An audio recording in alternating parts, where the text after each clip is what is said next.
Good morning, Lord. I felt prophetically yesterday what happened meant something. With our guests being here and having to wake up 5 a.m. every morning for 2 hours to drive to the land, then pray and drive 2 hours back, then go places and take care of things at home, the whole week I was spent and hadn't really gotten an opportunity to sit down and hear from the Lord as I should. The day before, I had something funny happen, family. I thought there's a huge gecko in our room. We found a small one in the house the day before and got rid of it. That particular evening, I was cleaning the room. Mind you, I was wearing glasses, and in the glare of my glasses, I could see a shadow behind me move rather fast, shaped like a gecko, or so I thought. The shadow would run across the reflection of my glasses behind me. I would turn around and see nothing. Then just to turn back to my normal position, then see the shadow again scurry fast on the wall behind me. Then turn around again, now in fear, trying to find where it was and what it was. It seemed so fast and so big behind me. Until I realized, wait, as I focused my vision, I realized there was something small crawling on my glasses instead. It was the tiniest ant you could ever see. As it ran across my lens, its reflection cast a shadow on the glare of my glasses, making me think this thing was behind me and huge. I felt silly for being so afraid of a small ant. Then the warning they put on the rearview mirror came to my mind, that objects in mirror are closer than they appear. But this was how Satan works, in the opposite way. That his projections, suggestions, and visions are lies and shadows, but he makes them much bigger than they appear. I thought about how I felt that day in charity and gave in to the enemy feeding me fears again through projections and even visions that brought fear of the future. Lord, please help me. Jesus began. That truly sums up the nature of Satan and the works of the devil perfectly. He's a master manipulator, a mastermind if you will. You see, he desires to master your mind. That is where the battle is, beloved.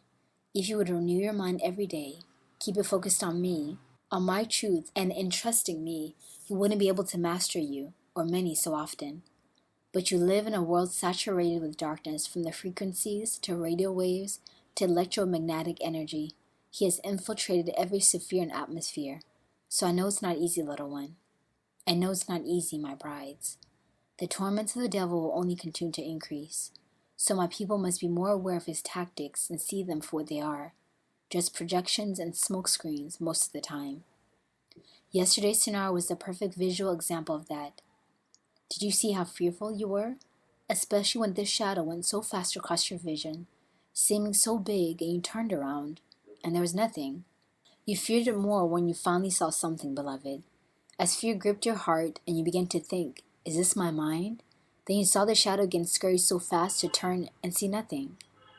You were in great fear then, and you were before when you had the assumption of something scary, yet you saw nothing.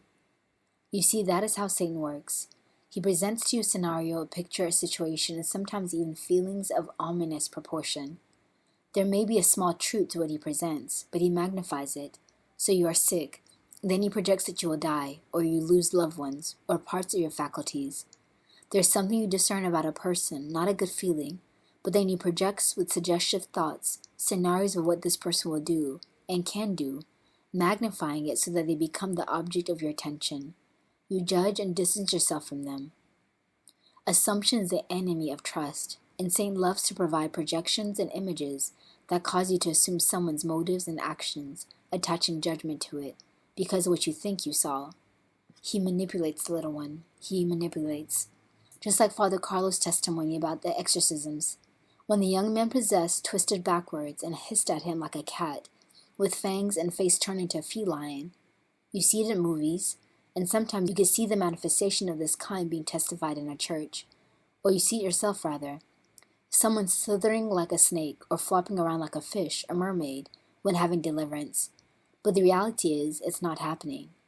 But he has manipulated the visions of all to see what he wants them to see. What is the fruit? He causes fear, intrigue, mystery, and showmanship of power. So one rather leaves fearing Satan and discussing his works and mine. I said, very true, Lord. And as an aside, family, if you haven't seen it, I will encourage everyone to watch the Exorcist Father Carlos Martin's interview at the Pints for Aquinas channel. I'll put the link in the comments. Mother Claire told all of us to watch it, and was very eye-opening and informative about spiritual warfare. So, Lord, when Satan's servants like fetish priests and witch doctors manifest godlike powers in levitations or moving objects or turning to animals, it's not real, it's just manipulation of our vision? Jesus continued, Satan has no real power aside the power that I have allotted him, and even that is all under my control. Remember, all powers in earth and in heaven have been given to me. The keys to the kingdom have been given to me. Now I've given it to my church, that same authority. Satan cannot create anything, but he can manipulate situations, images, emotions, and even powers to make projections and fears so much bigger than they are. When rather your problem is as small as an ant. And all you need to do is flick it away.